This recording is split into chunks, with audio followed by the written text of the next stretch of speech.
में एक तांत्रिक था जिसे वहाँ की एक औरत बहुत पसंद आ गई थी, लेकिन वो पहले से ही शादीशुदा थी। लेकिन फिर भी वो उसे पाना चाहता था। एक दिन जब उसका पति किसी काम के लिए बाहर गया तो उसने उस मौके का फायदा उठाने की कोशिश की और चूड़ी वाला बनकर उसके घर चला गया। वो जानता था कि हर औरत को चूड़ियाँ बहुत पसंद आती हैं। आप कौन है? जी मेरे पति अभी बाहर गए हैं। अरे मैं तो तुमसे मिलने आया हूँ। मेरा मतलब है मुझे तुमसे ही काम है। मुझसे? मुझसे क्या काम है? मैं रंग बिरंगी चूड़ियाँ लाया हूँ। औरत उन चूड़ियों को देखकर बहुत खुश हो जाती है। अब वो सोचती है चलो मैं चूड़ियाँ नहीं लेती हूँ। अच्छा चलिए दिखा दीजिए चूड़ियाँ। हाँ बिल्कुल। ये लाल वाली दिखाना। चूड़ियाँ दिखाते दिखाते जब तांत्रिक उसे लाल चूड़ियाँ पहनाने लगा तो वो उसका हाथ पकड़ लेता है। तुम ये क्या कर रहे हो? छोड़ो मेरा हाथ। कोई है, बचाओ। अरे डरो मत, मैं तुम्हारे साथ कुछ गलत नहीं करूँगा। मैं तुमसे प्यार करता हूँ। मैं शादीशुदा हूँ, तुम्हें समझ में नहीं आता। छोड़ो छोड़ो। तांत्रिक ने औरत का हाथ बहुत तेजी से पकड़ा हुआ था। तो क्या हुआ? तुम्हारा पति तुम्हें कभी खुश नहीं रख पाएगा। मैं तुम्हें बहुत खुश रखूंगा। नहीं, मैं अपने पति के साथ ही रहूंगी। डरती हुई घबराती हुई वो चूड़ियाँ तोड़कर उस तांत्रिक को धक्का मारकर और डरती डरती हांफते हांफते और एक कुएं के पास पहुंच जाती है। तांत्रिक भी उसका पीछा करता रहता है और वो भी कुएं के पास पहुंच जाता है। दोनों कुएं के पास थे। अचानक तांत्रिक को पास आता देख वो औरत बिना सोचे समझे अपनी इज्जत बचाने के लिए कुएं में कूद गई। तांत्रिक एकदम से ये देखकर बहुत घबरा गया। उसने उसे रोकने की कोशिश की लेकिन वो रुक नहीं पाई। तांत्रिक ने उसे बचाने की भी कोशिश की लेकिन वो बच नहीं पाई। ये देखकर एकदम से तांत्रिक वहाँ से भाग गया। उसकी सारी की सारी चूड़ियाँ वहीं गिर गई थीं और उसे गांव छोड़कर जाना पड़ा। ये होते हुए कुछ गांव वालों ने बहुत दूर से देख लिया था। जितनी देर में सब कुछ हो चुका था। कुछ देर बाद उस औरत का पति आता है और बोलता है ये क्या हो रहा है? तो उनमें से एक गांव वाला उसे बताता है अरे भाई तुम्हारी पत्नी अभी कुएं में कूद गई। क्या? तुम ये क्या कह रहे हो? क्या कह रहे हो? ऐसा नहीं हो सकता। अरे भैया हमने देखा था, वो ये हुआ था कि क्या देखा था? ठीक से बताओ क्या हुआ? गांव वाले ये सोच कर कि उनका नाम भी इसमें आ जाएगा चुप हो जाते हैं और कहते हैं नहीं कुछ नहीं देखा, हम तो बस अभी आए। क्या तुम कुछ बता के नहीं रहे हो? बोलो क्या हुआ था? क्या हुआ मेरी पत्नी के साथ? बोलो। 3-4 बार पूछने पर एक गांव वाला उसे बताता है मुझे ज्यादा कुछ तो नहीं पता लेकिन उसे बचाने की हमने बहुत कोशिश की थी। हम बहुत दूर खड़े थे। हम इतने में आए तो एकदम से ही वो तब तक कूद गई। एक तांत्रिक, हाँ एक तांत्रिक की वजह से कूदी थी वो शायद। क्या तांत्रिक? वो उसके साथ बदतमीजी कर रहा था। क्या? वो उसके साथ बदतमीजी कर रहा था और तुम सब कुछ नहीं कर पाए? इस गांव में हम गलत ही आए। ये गांव हमारे लिए बहुत बुरा है। मैं इस गांव के सारे लोगों को श्राप देता हूँ। यहाँ की औरतें जब भी लाल चूड़ियाँ पहनेंगी वो खुश नहीं रह पाएंगी। उनके साथ कुछ अच्छा नहीं होगा और न ही उनके परिवार वालों के साथ। जिस तरह मेरी पत्नी अपनी इज्जत बचाने के लिए कुएं में कूद गई उसी तरह उन्हें भी बलिदान देने होंगे। ये बोलता बोलता वो आदमी रोने लगा। फिर बहुत ज्यादा फूट फूट कर रोने लगा और अपनी पत्नी को याद करने लगा। गांव वाले ये देखकर बहुत बुरा महसूस करते हैं। एक पल के लिए वो उसकी बात भूल गए। कुछ देर तक वो आदमी सर नीचे करके बस रोता रहा और उसके बाद वो उठकर बोला अब मेरे जीने का क्या ही फायदा? जब मेरी पत्नी ही मर गई तो मैं क्या करूँगा? ये कहकर भगवान को याद करता हुआ वो भी उस कुएं में कूद गया। कुछ दिनों तक उस गांव में शांति छा गई। लोग घरों से कम निकलने लगे। बच्चे बाहर खेलने भी नहीं आते थे। हालात तो तब बिगड़े जब रमेश के श्राप ने काम किया। जिन औरतों के पास लाल चूड़ियाँ थीं, उनमें से कई औरतों ने चूड़ियाँ पहनना शुरू कर दिया। लेकिन उनके साथ दुर्घटना होने लगी। कुछ के पति मर गए, कुछ के हाथों की हड्डी टूट गई और कुछ तो खुद ही मर गईं। ऐसे हादसे होते थे कि औरत चूड़ियाँ न पहन सके। उस लड़के का दिया हुआ श्राप ही फैल गया था। धीरे धीरे गांव खाली होने लगा। लोग वहां से शिफ्ट कर रहे थे। एक नया शादीशुदा जोड़ा खुशी खुशी घूमने जा रहा था। तभी रास्ते में गाड़ी के अंदर अरे देखो कितना सुंदर पहाड़ है। हमारी अभी अभी शादी हुई है और तुम अब मेरी पत्नी हो तो तुम्हारा हुक्म सर आंखों पर, और इसीलिए तो हम ऐसी पहाड़ों वाली जगह पर आए। वरना तो मैं किसी अच्छी जगह पर जाना चाहता था। अरे गाँव से ज्यादा सुंदर कुछ नहीं। देखो तो कितना सुंदर है और खुला खुला है। हाँ सुंदर तो है। चलो ना कहीं रुक जाते हैं। हाँ ठीक है। भाई यहाँ आसपास कोई गांव है? हाँ लेकिन क्या? साहब वहाँ बहुत खतरा है। उसका नाम है चूड़ियों वाला गांव। क्या चूड़ियों वाला गाँव? सुनने में तो मजेदार है। अरे नहीं, बिल्कुल नहीं। क्या वहाँ बहुत सारी सुंदर सुंदर चूड़ियाँ मिलेंगी? चलो फिर वहीं चले। लेकिन वहाँ बहुत खतरा है।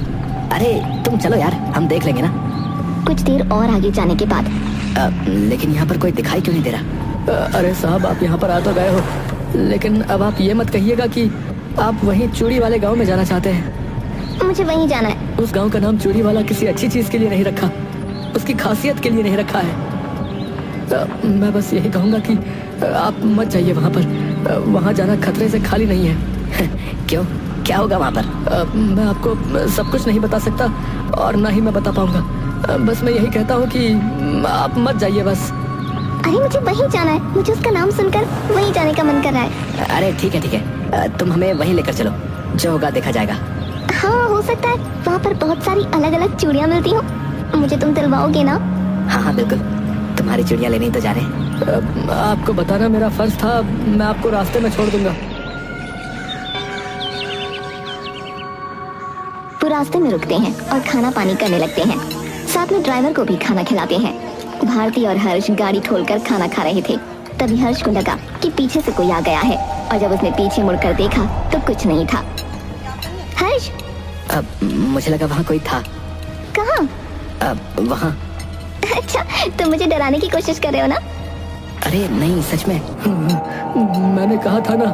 अरे तुम चुप हो जाओ, पता नहीं क्या बोले जा रहे हो। चलो चुपचाप खाना खत्म करो। ठीक है। ठीक है।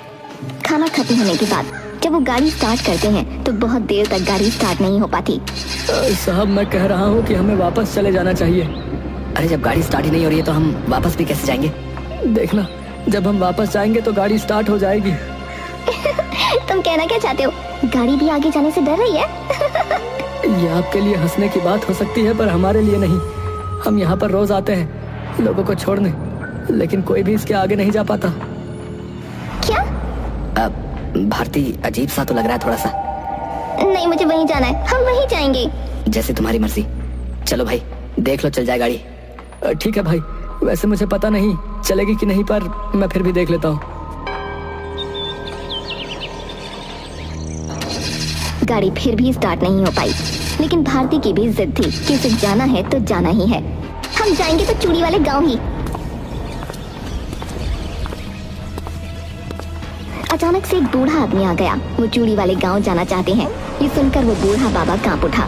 क्या तुम क्या कह रहे हो? तुम्हें इन्हें जाने नहीं देना चाहिए। यहाँ से चले जाओ, तुम्हारी जान को खतरा है। चले जाओ यहाँ से। देखिए, हमारा आगे जाना बहुत जरूरी है, हमें वहाँ कुछ काम है। आप आगे जाइए, हमारे पास कुछ नहीं है देने के लिए। मूर्ख लड़की, मैं कोई मांगने वाला नहीं हूँ। तुम दोनों की जान को खतरा है, तुम्हें समझ नहीं आता। कम से कम तुम्हें तो समझना चाहिए। इन्हें आगे मत लेकर जाओ, वरना ये जिंदा नहीं रह पाएंगे। हर्ष इस बात से डर जाता है और कहता है, मुझे लगता है शायद हमें नहीं जाना चाहिए। मैंने कहा ना, मुझे वहाँ जाना है तो बस जाना है। हर्ष, तुम्हारे आगे कभी मेरी चली है? बाबा, आप चिंता मत करो, हमें आगे जाना है। आपने बताया उसके लिए धन्यवाद। तुम इसे संभाल कर रखना, ये तुम्हारे काम आएगा। इसकी तुम्हें आगे जरूरत पड़ेगी। जब बूढ़ा बाबा हर्ष को ये दे रहा था तो भारती इस चीज से अनजान थी, और वो बूढ़ा बाबा वो देकर वहाँ से चुपचाप चला गया और जाते हुए कहता रहा, आगे खतरा है, आगे खतरा है। हर्ष समझ चुका था कि भारती आगे जाकर ही रहेगी, और वो जो चीज उसे बूढ़े बाबा ने दी थी वो धीरे से हर्ष अपने बैग में डाल लेता है। इस बात के बाद भी 3-4 घंटे और बीत जाते हैं और गाड़ी स्टार्ट नहीं हो पाती। अचानक से जब वो वापस जाने का मन बना लेते हैं, हर्ष भी भारती को मना लेता है। तब गाड़ी स्टार्ट हो जाती है। देखा, ये भी नहीं चाहती कि हम वापस जाएं। चलो ना, अब हम आगे चलते हैं। मैडम, मैं भी तो कह रहा था कि वापस चलो तो गाड़ी अपने आप स्टार्ट हो जाएगी। ये गाड़ी आगे नहीं जा पाएगी। कुछ भी मत कहो, अब देखती हूँ कैसे नहीं जाएगी। चलो आगे चलो। ठीक है, मेरे को अपनी जान ज्यादा प्यारी है। अगर आपको जाना हो तो आप गाड़ी ले जाओ, पर जान से ज्यादा जरूरी गाड़ी तो नहीं। आप दोनों चले जाओ, मैं यहाँ से चला जाऊंगा। ये कहकर ड्राइवर वहाँ से चला जाता है। बड़ा ही अजीब आदमी है। हर्ष, हर्ष! इस इंसान ने अपनी गाड़ी छोड़ दी सिर्फ इसलिए कि उस गांव में न जाना पड़े। क्या उस बूढ़े आदमी की बात सच थी? अरे हर्ष चलो ना, तुम्हें गाड़ी चलानी आती है ना, फटाफट चलाओ और चूड़ी वाले गांव में चलो। वहाँ जाकर हम आराम से 2-4 घंटे सोएंगे और फिर पूरा गांव घूमेंगे। भारती बहुत ज्यादा एक्साइटेड थी, लेकिन हर्ष थोड़ा सा डरा हुआ था। कुछ देर बाद वो उस गांव में पहुंचने वाले थे। जैसे ही वो उस गांव में पहुंच रहे थे तब तेज तेज हवाएं चलने लगीं। काली घटा छा गई। ये देखकर भारती को तो कुछ नहीं हो रहा था, लेकिन हर्ष थोड़ा सा घबराने लगा। उसे बार बार उस बूढ़े बाबा की बात याद आ रही थी। भारती खुश होकर, बहुत एक्साइटेड होकर आगे बढ़ती जा रही थी और हर्ष भी उसके पीछे पीछे चलता रहा। जैसे जैसे वो गांव के अंदर जा रहे थे उसी तरह बहुत ज्यादा तेज हवाएं चलने लगीं और बहुत ज्यादा काली घटा छा गई। उन्हें आसपास कुछ भी दिखाई नहीं दे रहा था। तभी हर्ष अपनी जेब में से मोबाइल फोन निकालता है और लाइट खोलता है। भारती, यहाँ तो कुछ भी दिखाई नहीं दे रहा है। मुझे लगता है रात हो गई है ना, शायद इसीलिए। हमें आने में भी तो इतना टाइम लग गया क्योंकि हमारी गाड़ी खराब हो गई थी। हो सकता है। चलो आसपास कोई घर ढूंढते हैं और वहाँ पर किसी से मदद मांगते हैं। भारती हर्ष चलते रहे, लेकिन उन्हें कोई भी इंसान नहीं मिला। और तभी भारती की नजर एक घर पर पड़ी जहाँ की लाइट भी जली हुई थी। वो वहाँ जाते हैं और गेट खटखटाते हैं। हर्ष और भारती उस घर का गेट बार बार खटखटा रहे थे, लेकिन वहाँ कोई भी बाहर नहीं आ रहा था। पूरे गांव में सिर्फ उस घर की लाइट जली हुई थी, लेकिन पूरी रात उस घर की लाइट जलने के बावजूद उस घर से बाहर कोई नहीं आया। हर्ष और भारती ने उस रात घर के बाहर ही बिताई। अगली सुबह भारती और हर्ष को एक लड़का उठाता है। अरे उठो उठो, कौन हो तुम और यहाँ क्या कर रहे हो? कई सालों बाद किसी नए चेहरे को देखा है। हर्ष और भारती नींद से उठते हैं।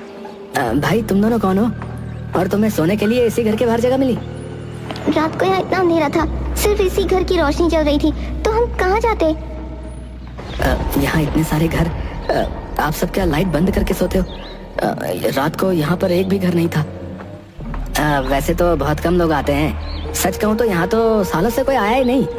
पर भूले भटके जैसे कि तुम एक दो आ भी जाते हैं तो यही बातें कहते हैं कि रात को यहाँ पर कोई नहीं था, क्योंकि यहाँ पर लोग दिन में नहीं आते। क्या मतलब? लोग आते तो दिन में ही हैं, पर पहुँचते रात को ही हैं। अब ये बात तो आप भी बहुत अच्छे से जान चुके होगे, क्योंकि आप भी निकले तो दिन में ही होगे ना। पहुँचते पहुँचते रात हो गई होगी। हाँ, क्या जैसे हमारी गाड़ी खराब हुई, हर किसी की गाड़ी खराब होती है। अरे छोड़ो ये सब। अच्छा ये बताओ, यहाँ पर रेस्टोरेंट कहाँ है? मतलब यहाँ कोई ढाबा है? यहाँ तो ढाबा होगा ना गाँव में। ढाबा कहाँ है? हमें खाना खाना है। हर्ष बहुत भूख लगी है। हर्ष ख्यालों में खोया हुआ था। तुम मेरे अलावा किसके ख्यालों में खोए हुए हो? अब चलो चलो। लगता नहीं कि तुम ज्यादा दिन यहाँ टिक पाओगे। हमने तो बचपन से कभी कोई स्वादिष्ट खाना नहीं खाया। भला क्यों? तुम्हारी मम्मी को खाना बनाना नहीं आता क्या? मम्मी? हमने तो आज तक अपनी मम्मी को देखा ही नहीं, बल्कि किसी औरत को भी बहुत कम देखा है। मैं तो पहली बार औरत को देख रहा हूँ। क्या कह रहे हो तुम? इस गांव में औरतें नहीं आती क्या? ये गांव औरतों के लिए नहीं है क्या? यहाँ औरतों के आने पर पाबंदी है? बहन सच कहूँ तो तुम्हें यहाँ नहीं आना चाहिए था। तुमने यहाँ आकर बहुत बड़ी गलती कर दी, और यहाँ पर तुम देखोगी तो तुम्हें एक भी औरत नहीं मिलेगी, और इसका कारण शायद तुम बहुत जल्दी जान जाओगी।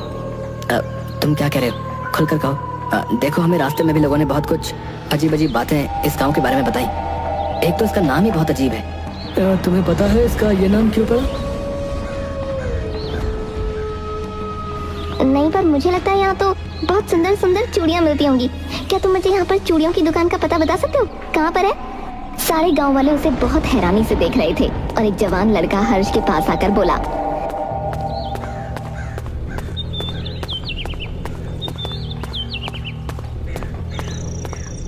ये आपकी पत्नी है ना?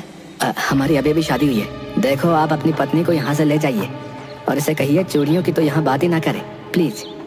गांव का नाम चूड़ी वाला गांव है, लेकिन यहाँ पर चूड़ियों के बारे में बात करना बहुत गलत है। अरे चलो हर्ष, गांव में घूमते हैं। चलो, पता नहीं कहाँ से और क्या क्या बातें कर रहे हैं। अरे बेटी सुनो, मेरी बात समझो। यहाँ पर इतना सज धज के मत रहो, और ये जो चूड़ियाँ तुमने पहनी हैं इन्हें भी उतार दो। अरे तुम्हारी हिम्मत कैसे हुई मुझे ऐसे बात करने की? मेरी मर्जी में कुछ भी पहनूं। मेरी अभी अभी शादी हुई है। हमारी शादी को सिर्फ 1 ही महीना तो हुआ है और मैं चूड़ियाँ उतार दूं?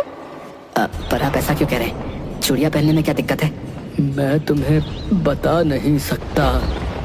हर्ष चलो यहाँ से। हर्ष। हर्ष भारती कुछ देर चलने के बाद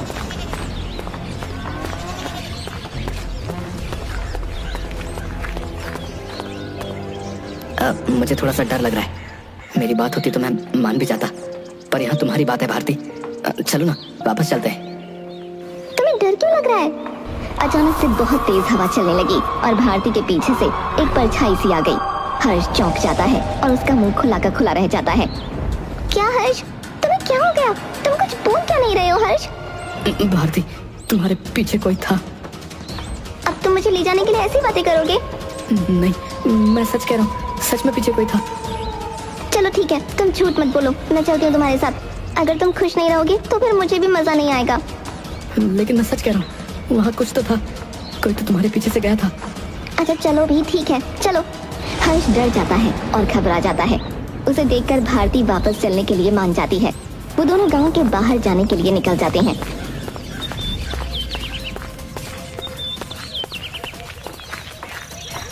मुझे लगता है तुमने एक अच्छा फैसला लिया।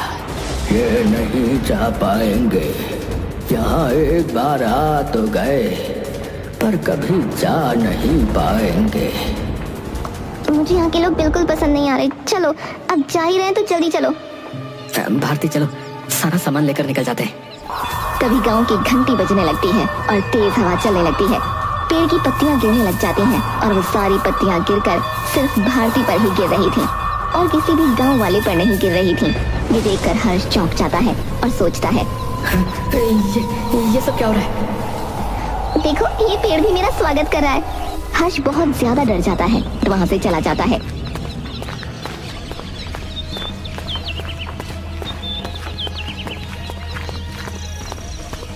लेकिन वो बहुत देर तक चलते रहते हैं। 1-2 घंटे हो जाते हैं, वो बाहर ही नहीं जा पाते।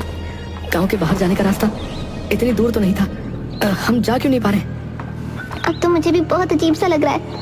भारती, सीधी साइड देखो, ये तो वही जगह है ना जहाँ पर तुम कह रही थी।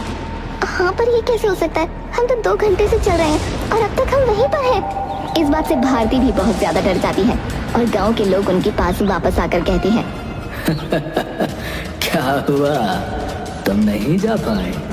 मतलब कि तुम भी अब यहीं रहोगे? क्या मतलब तुम्हारा?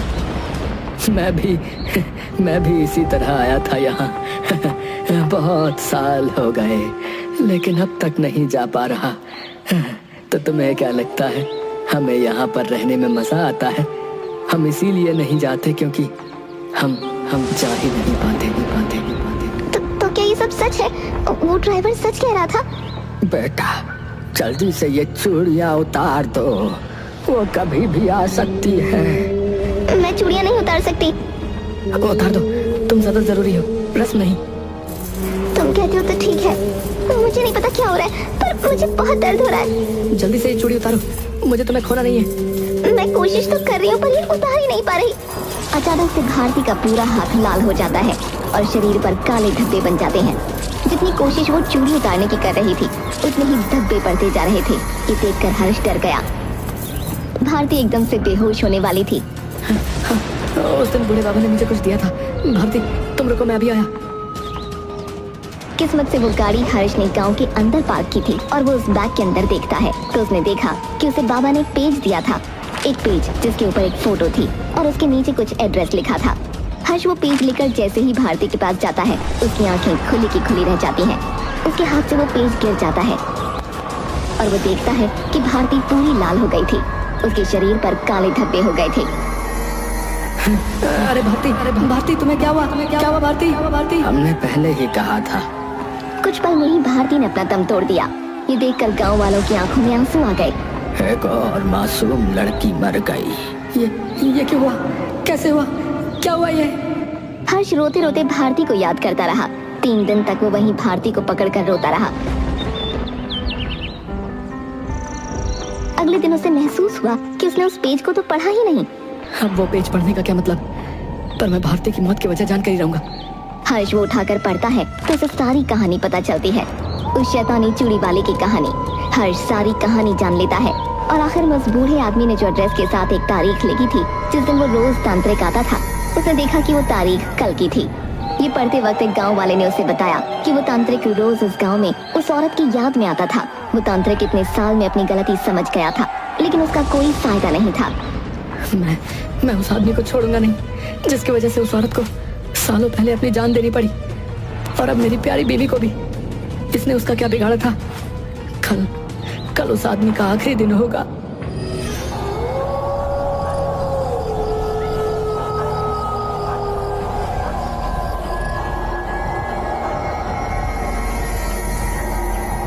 हर्ष भारती की बॉडी को उठाकर उस कुएं में फेंकता है और फिर तांत्रिक का इंतजार करता है।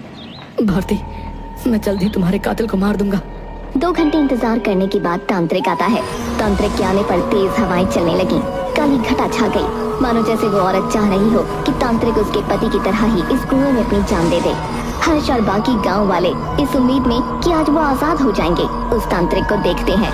वो तांत्रिक बहुत ही बूढ़ा आदमी था, सफेद दाढ़ी, झुकी हुई कमर और आंखों में पछतावा लेकर और कुएं की तरफ गया और बोला, मुझे माफ कर दो। तांत्रिक की इस बात से पूरे कुएं में हलचल होने लगी। उसका पानी अंदर बाहर हो रहा था, मानो तांत्रिक सीधा उस औरत से ही बात कर रहा हो। हर्ष ने तांत्रिक को उठाकर उस कुएं में फेंक दिया। उसके बाद आसमान शांत हो गया, बस कुएं में हलचल होने लगी। तब हर्ष समझ गया कि कुएं का पानी उस तांत्रिक को मांग रहा था और भारती को याद करते हुए वो रोने लगा। अचानक से उसे लगा जैसे भारती उससे कह रही हो कि तुम चुप हो जाओ और मुझे माफ कर दो। तुमने इसको आजाद किया है, हम तुम्हारा एहसान कैसे चुकाएं? मैंने ये अपनी भारती के लिए किया है, लेकिन मैं अब अपनी भारती के पास जा रहा हूँ। ये कहकर हर्ष भी उस कुएं में कूद गया। गांव के लोग बहुत दुखी थे कि हर्ष और भारती मारे गए, और खुश भी क्योंकि अब वो आजाद थे। ये कुआं अब तक चोरी वाले की वजह से डरावना था, पर अब से ये सच्चे प्यार की निशानी होगा।